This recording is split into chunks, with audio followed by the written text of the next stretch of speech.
Bonjour à tous et bienvenue dans ce nouvel épisode de l'attachement en pratique, le podcast de la communauté de Comet Développement, des professionnels du médico-social intéressés par les applications cliniques de la théorie de l'attachement.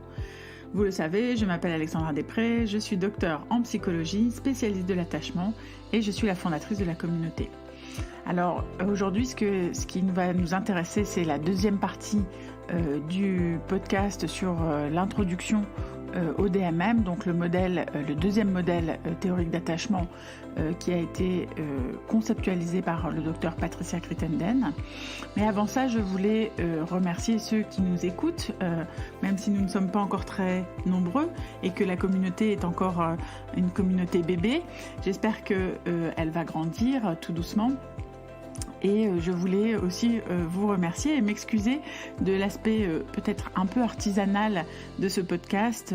En effet, je ne suis pas ingénieure d'édition au départ et je suis en train d'apprendre à maîtriser tous ces logiciels, toute cette technologie, toute cette conception.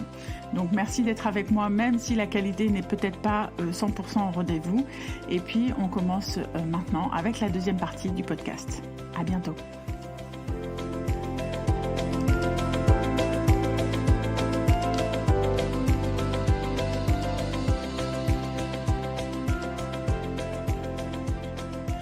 Pour Crittenden, il y a 4 besoins fondamentaux d'attachement. Le besoin de prévisibilité, le chaos est un danger pour l'enfant. Il va avoir besoin de prévisibilité et s'il n'en a pas, et vous le savez, puisqu'on dit qu'il faut mettre du cadre, poser des limites, etc., être prévisible. Quand il n'y a pas de prévisibilité, les enfants vont s'adapter avec des stratégies d'attachement spécifiques. Évidemment, le besoin de sécurité en cas de danger, évidemment, on a besoin d'être protégé. Le besoin de proximité, donc on a besoin de se sentir avec les autres, même si l'autre ne peut pas forcément solutionner le danger. L'isolement social est un danger en soi qui va activer la stratégie d'attachement. Donc ça pose question, vraiment, à mon sens, sur toutes les pratiques de discipline de l'enfant où on va l'isoler. On va lui dire va dans ta chambre, reste sur la chaise assis, etc. Ça ne veut pas dire qu'il ne faut pas le faire, mais ça veut dire que peut-être il faut qu'on réfléchisse à ce qu'on fait à ce moment-là. Et puis, un autre des besoins fondamentaux, évidemment, c'est le réconfort quand on est en cas de détresse, la régulation des émotions avec l'autre. Ça vous présente un petit peu le modèle de Crittenden. Maintenant, il y a plusieurs points sur lesquels il est spécifiquement différent du modèle ABCD de Marimen. La première différence, et je l'ai déjà un peu mentionné, c'est que les stratégies d'attachement sont organisées en fonction du traitement de l'information adaptatif qui a été développé et maintenu en mémoire au regard des expériences faites au cours du développement, des réponses qui ont été reçues au moment de stress et des moments où on avait besoin d'aide. C'est donc une organisation dimensionnelle, ce n'est pas des catégories, on est plus ou moins évitant, on est plus ou moins sécure, plus ou moins ambivalent selon les degrés de stress. Donc, en fonction des informations qui vont être traitées préférentiellement sous stress. Si vous voulez, quand on parle des catégories d'attachement, ce qu'on catégorise, c'est pour la recherche et c'est des comportements d'enfants quand on essaye de comprendre ce qui se passe. Maintenant qu'on a compris, ces catégories, en fait, elles n'ont pas tellement de sens. La question, c'est qu'est-ce qui se passe en dessous de ces catégories ? Et ce qui se passe en dessous, c'est une organisation du traitement de l'information qui est dimensionnelle sur des axes, et notamment sur des axes d'organisation sur à quel point je vais être biaisée dans mon utilisation de l'information cognitive ou affective. Alors, ça va être difficile pour moi d'aller plus loin que ça dans cette présentation-là, parce que vraiment, là, ça requiert, on l'aborde vraiment dans la formation de façon plus poussée, mais c'est juste pour vous dire que c'est un petit peu conceptualisé différemment. Une autre grande différence, donc vous l'avez compris, c'est que Patricia Crittenden n'utilise pas les termes évitant, sécure et ambivalent, résistant. Ça c'est encore, on pourrait s'en adapter assez facilement, mais par contre, ce qui est très très spécifique, c'est qu'elle ne reconnaît pas du tout la notion de désorganisation de l'attachement, telle qu'elle a été développée par Marimen et ses collègues. Pour elle, si nous nous désorganisions sous danger, nous mourrions. En conséquence, on n'aurait pas survécu en tant qu'espèce. Donc pour elle, il y a des organisations plus complexes qui se mettent en place. Il y a des choses à comprendre dans la désorganisation. Il y a des sous-patterns. Son modèle ne prend pas en compte la désorganisation de l'attachement, mais conceptualise un ensemble de sous-stratégies de plus en plus complexes, au fur et à mesure des apports et des compétences que le développement permet à l'enfant. C'est-à-dire qu'un tout petit bébé de 18 mois, il va avoir un recours aux 3 stratégies qu'avait déjà vues Ainsworth dans ses observations. Et il n'a pas beaucoup plus de compétences que ça en termes d'adaptation à 18 mois. Par contre, à 3 ans, 4 ans, 5 ans, 6 ans, vous voyez bien que le développement va apporter des choses parce que le petit va commencer à parler, il va commencer à avoir une théorie de l'esprit, il devient plus fort aussi physiquement, plus autonome, il a même moins besoin d'aide.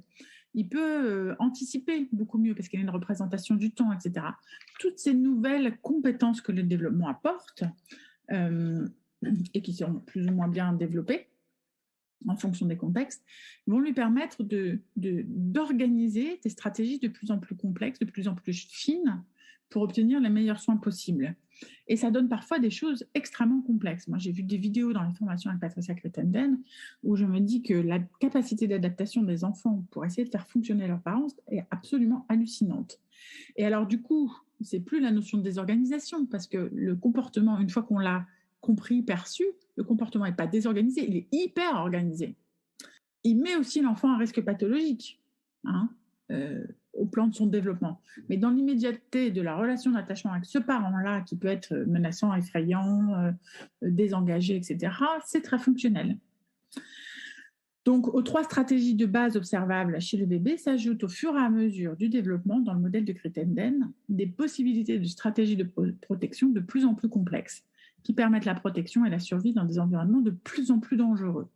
Donc, si vous voulez, le modèle ABCD de Mary Main, il a conceptualisé les stratégies d'attachement dans des environnements non dangereux, non pathologiques. Crittenden, elle s'est employée à définir l'attachement, comment s'organise l'attachement lorsque les enfants sont confrontés chroniquement à des environnements dangereux.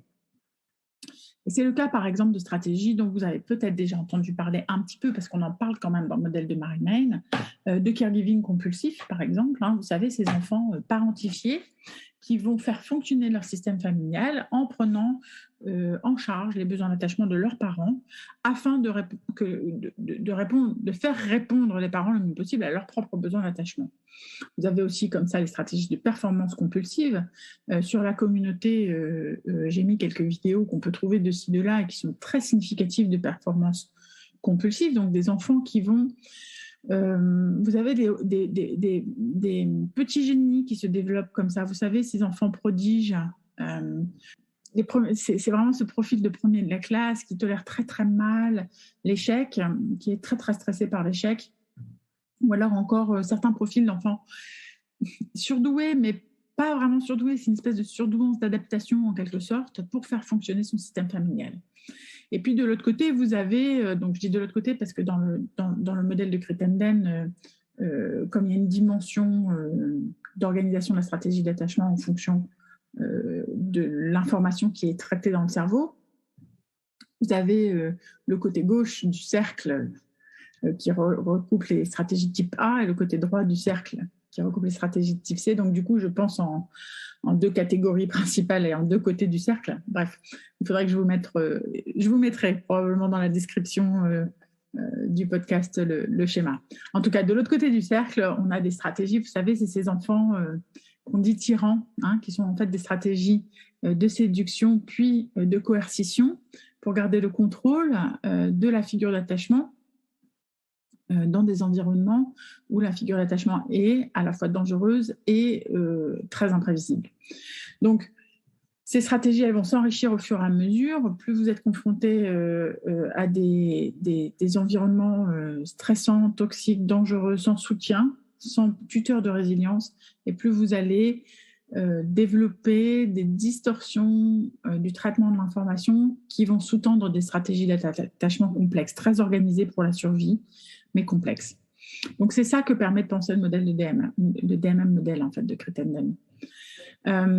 Donc, en fait, si vous y réfléchissez bien, le DMM est un modèle qui est basé sur les ressources. Ce n'est pas un modèle déficitaire de l'attachement. Ce n'est pas un modèle où on dit, voilà, l'attachement sécure, ce n'est pas bien, l'attachement désorganisé, c'est pire. C'est un modèle où on se dit, OK, comment ça marche? C'est-à-dire que ça paraît très complexe. Comment l'individu survit? Comment il fait pour répondre à ses besoins d'attachement? Et ça donne des choses parfois étonnantes, vraiment. Donc, contrairement au modèle de Mary Main d'attachement, le fait de ne pas être sécure n'est pas perçu comme un déficit ou un trouble de l'attachement.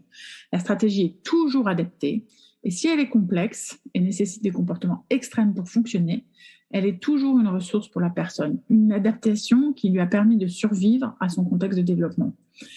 C'est la capacité de l'enfant à faire du mieux qu'il peut pour obtenir les meilleurs soins possibles au regard de son développement et de ses capacités face aux difficultés rencontrées dans son environnement. C'est toujours un signe de force et d'adaptation à respecter, à comprendre, et pas à qualifier de dysfonctionnel, en fait.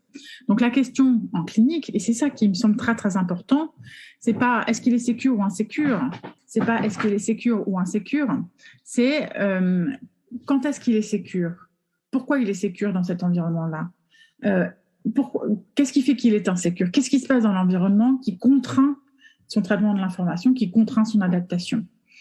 Est-ce que c'est adapté au regard du contexte? Est-ce qu'on peut changer son fonctionnement? Est-ce qu'on peut revenir à un comportement plus normatif quand le danger n'est plus présent? Quelle est la fonction adaptative des comportements qu'on observe? Soi-disant, on les considère comme pathologiques, mais est-ce qu'ils n'ont pas une fonction dans ce contexte-là, dans le danger auquel sont soumis ces enfants, ces personnes? Est-ce que ces comportements ne sont pas pertinents? Et moi, je trouve que cliniquement, ça change totalement la perspective dans la prise en charge, en fait. Parce que du coup, quand je vois un enfant, donc moi, j'ai surtout des petits dans ma clinique, mais quand je vois un petit de 4-5 ans et dont on me dit fait des crises à répétition, je ne vais pas me dire, OK, il n'est pas éduqué, etc. Je vais me dire, quelle est la fonction adaptative de ces crises? Comment ça marche? Pourquoi ça marche? Parce que si ça ne marchait pas, il ne le ferait pas. Donc, qu'est-ce qui marche? Et donc, j'ai décortiqué ça et après, ça va me dire qu'est-ce que j'ai besoin d'amener les parents à changer? Qu'est-ce qu'ils ont besoin de comprendre dans leur vie, dans leur organisation? Qu'est-ce qu'il y a qu'ils ne voient pas du stress de l'enfant pour que l'enfant soit obligé de faire des crises pour les faire fonctionner? Et du coup, c'est beaucoup plus intéressant que simplement faire un programme d'intervention sur les compétences parentales, voilà, dont on sait, la recherche a montré qu'ils ne sont pas très, très efficaces, en fait, voire pas efficaces du tout, voire dans certains cas même qu'ils aggravent les comportements parentaux. Donc, c'est la notion d'adaptation et de fonction du comportement qui sont au centre du modèle de Crittenden.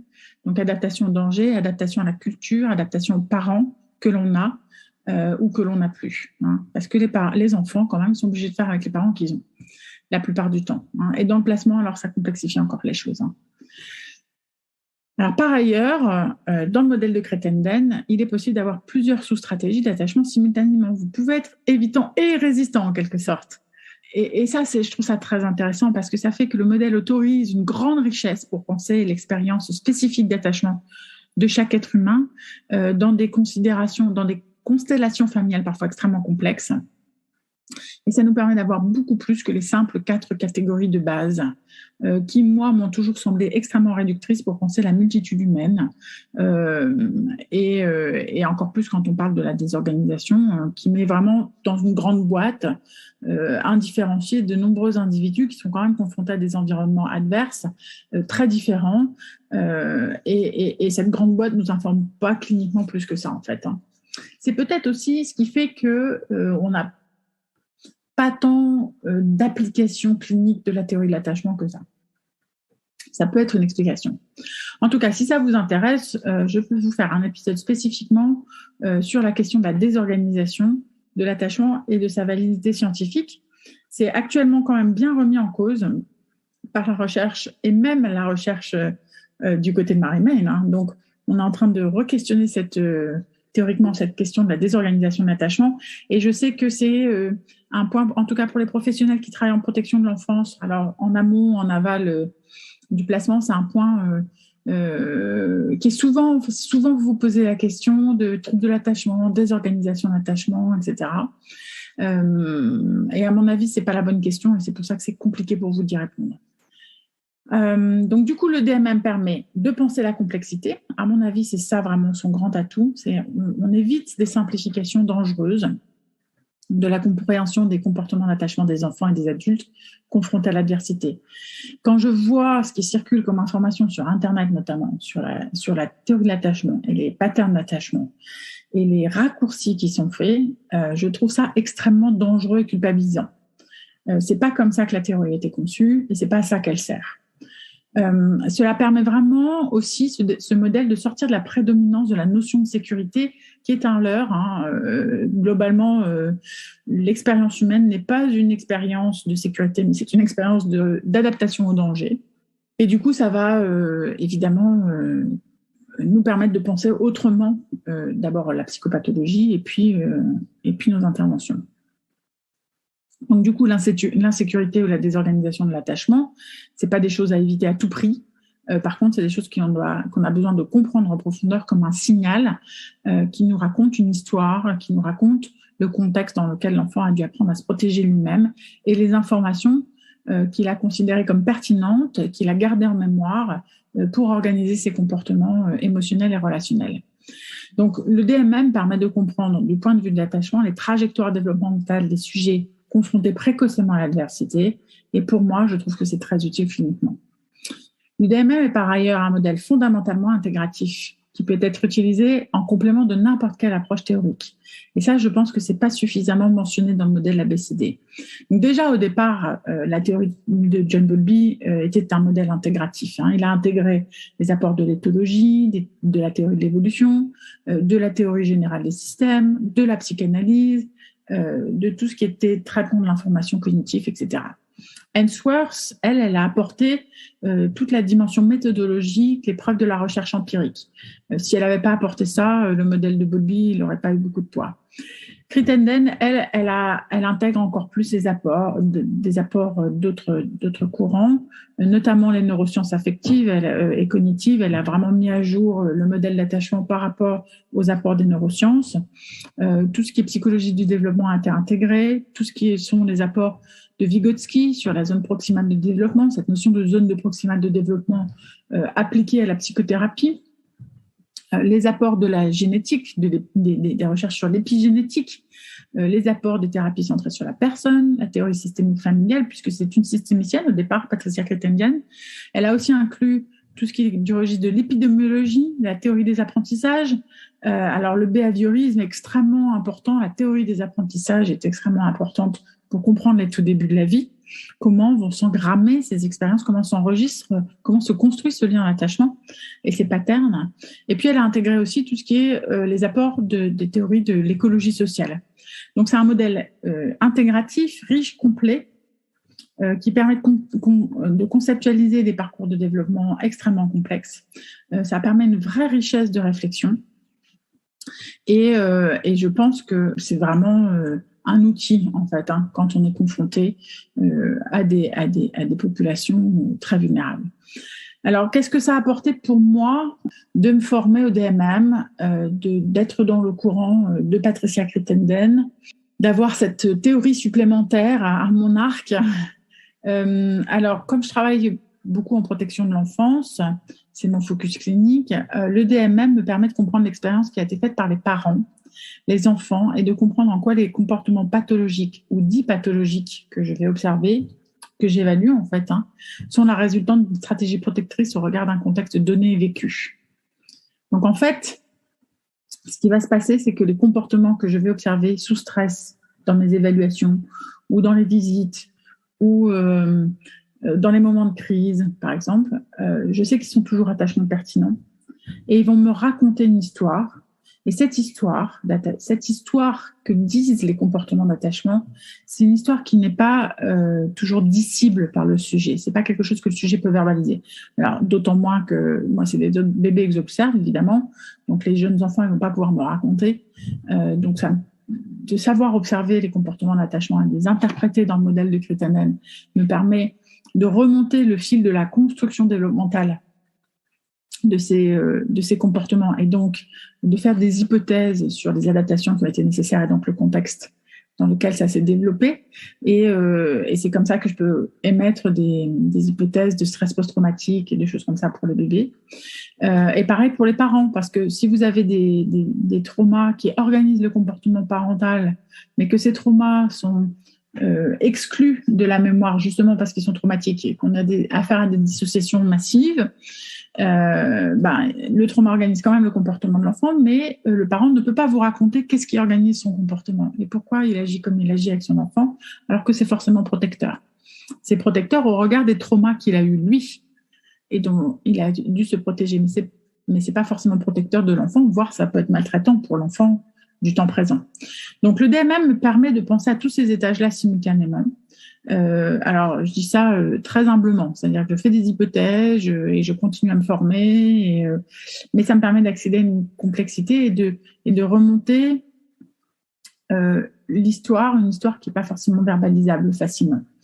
Et puis l'autre chose, c'est que ça me permet, comme j'arrive à mieux comprendre l'expérience de développement de parents ou d'individus qui ont des comportements choquants, monstrueux parfois, ça me permet de développer quand même, parce que j'arrive à conceptualiser comment les stratégies ont pu se développer, quel environnement a pu générer ce type de comportement comme protecteur. Ça me permet d'être empathique le plus possible, de générer vraiment un sentiment d'empathie, même dans des cas compliqués. Et donc de pouvoir travailler en fait, simplement de pouvoir travailler sans trop m'épuiser. Donc voilà ce que m'a apporté le DMM, mais je sais qu'il apporte plein d'autres choses encore, et je ne peux pas parler de tout là maintenant en fait. Mais voilà, donc peut-être ça apparaît comme ça dans mon discours, parce que en fait je suis en train d'enregistrer, puis en même temps je lève les yeux au ciel et je sens que je suis en train de réfléchir en même temps que je vous parle, et c'est pas si simple de formaliser en audio de façon linéaire quelque chose de pluridimensionnel, complexe, que j'ai acquis et pas fini d'acquérir en 10 ans, et qui demande quand même une formation, mais je veux quand même vous faire sentir que c'est un modèle intéressant, riche, à plusieurs niveaux, et voilà, et un peu challengeant peut-être aussi, mais qu'il est intéressant et que ça vaut le coup de s'y pencher. Donc c'est ce que je disais, pour conclure, ce modèle est riche pour la clinique, et surtout à mon sens pour les cliniques difficiles en fait. Un de mes formateurs, Clark Payne, travaille lui avec des criminels récidivistes donc, qui ont été emprisonnés, des criminels, enfin des abuseurs sexuels, des violeurs, etc., et récidivistes. Et il travaille avec ce modèle-là. Et j'ai formé il y a quelques temps une équipe en France de CRIAVS, donc qui intervient aussi dans ce type de contexte. Alors, quand ils ont fait la demande de formation, je leur dis, ouais, vous savez, moi, je suis une spécialiste de l'enfance, en fait. Donc, je suis pas 100% certaine de pouvoir vous aider. Et en fait, donc, j'ai travaillé avec le modèle de Crittenden. Et c'est avec ce modèle-là que je les ai formés. Et ça a été très, très enrichissant, parce que la conclusion de cette formation, pour eux, c'est qu'ils avaient enfin un modèle intégratif qui leur permettait de penser en consensus dans l'équipe les expériences très complexes de ces patients qu'ils ont et qui sont en prison, etc., qui sont des gens dangereux. Donc voilà, c'est intéressant de voir ce qu'autorise ce modèle. Alors pour l'instant, il n'y a aucun ouvrage qui a été traduit en français de Patricia Crittenden, mais je vous mettrai les liens sur la communauté pour ceux qui lisent l'anglais. On a un projet, on est en train d'y travailler là pour voir si on peut traduire, mais ça va prendre encore un peu de temps. Je vous l'ai dit déjà, il y a le résumé du modèle dans la 5e édition du livre d'Antoine et Nicole Guédné sur la théorie de l'attachement, des approches théoriques, donc chez chez Masson, pardon. Et là, vous pourrez trouver les choses. Et puis, je vous mettrai des références sur le site de la communauté si ça vous intéresse. En attendant qu'on ait mieux dans ma formation, intégrer l'attachement dans vos pratiques cliniques, que vous retrouvez sur le site du magogie.fr, c'est sur ce modèle-là que je vous apprends à réfléchir à l'attachement. Donc, je vous amène dans ce voyage-là et je vous explique tout le modèle et tous les processus de traitement de l'information. On voit la situation étrange avec ce modèle-là. On voit aussi l'adulte attachment interview, même si on ne devient pas cotateur de l'adulte attachment interview, parce que ça, c'est une formation encore de 1 an et demi, en anglais uniquement pour le moment. Mais voilà, c'est une première approche que je peux vous mettre à disposition au niveau des connaissances que moi j'ai, et je continue à me former. Et puis, si ça vous intéresse, et là, je veux bien votre feedback, votre retour, on est en train de préparer un webinaire avec Patricia Crittenden qui sera un webinaire sur plutôt centrée sur la protection de l'enfance. Alors là, ce sera traduit en français, c'est-à-dire qu'elle présentera et moi, je serai là pour faire la traduction instantanée.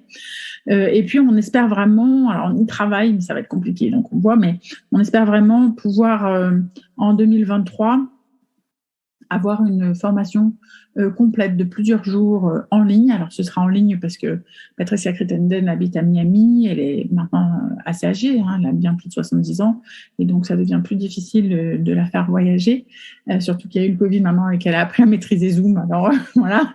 Mais elle est tout à fait partante pour ce projet-là. On est en train de voir pour trouver les ressources de traduction instantanées, pour trouver le moyen de vous rendre ça accessible. Donc, ce sera une formation attachement, neurosciences et psychopathologie qui sera enseignée directement par Patricia Crittenden. Voilà. Donc, si ça vous intéresse, inscrivez-vous à la communauté parce que dans la communauté, on vous tiendra au courant. Alors, vous n'êtes pas obligé de vous abonner à la communauté, mais au moins de vous inscrire comme membre gratuit parce qu'on annoncera de toute façon les choses là.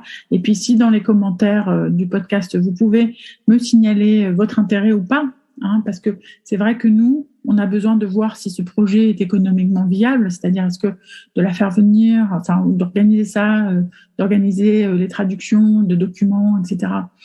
Et de la payer, c'est faisable si on est suffisamment nombreux. Voilà, si on est 3, 4, 5 personnes seulement intéressées, ce ne sera pas faisable. Donc, signalez-nous votre intérêt pour ce modèle, même par curiosité. Évidemment, si on monte la formation, elle sera accessible au financement de la formation continue avec Calliope et Umagogi. Donc, ça doit être jouable tout ça, mais on a besoin d'en savoir plus sur votre intérêt pour continuer à aller de l'avant là-dessus. Par ailleurs, sur la communauté, on a des groupes de discussion sur l'Adult Attachment Interview utilisé en clinique. On a des groupes de discussion sur le Care Index. D'ailleurs, on a des formations au Care Index qui sont en place. Donc, la première promotion qui démarre là en janvier, elle est complète, mais il y en aura une deuxième probablement en automne. Et c'est moi la formatrice, ce sera 100% français. Donc là, c'est vraiment un bon moyen de bien comprendre le point de départ de la théorie de l'attachement et du modèle de Crittenden.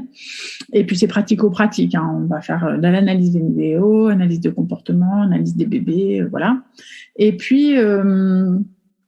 Et sur la communauté, je pense qu'on va aussi monter 2 ou 3 ateliers réflexifs sur différents aspects du modèle de Crittenden, voilà, et pour les intégrer à la pratique. Donc, vous êtes bienvenus à vous abonner, bien entendu, à la communauté et à venir participer à ces ateliers réflexifs qui sont à la fois de la supervision, à la fois des moments de temps de réflexion pour vous et puis aussi des moments de formation en fait, parce que tout ce que je pourrais vous donner comme compétences que moi j'ai, je vous les transmettrai bien volontiers. Voilà.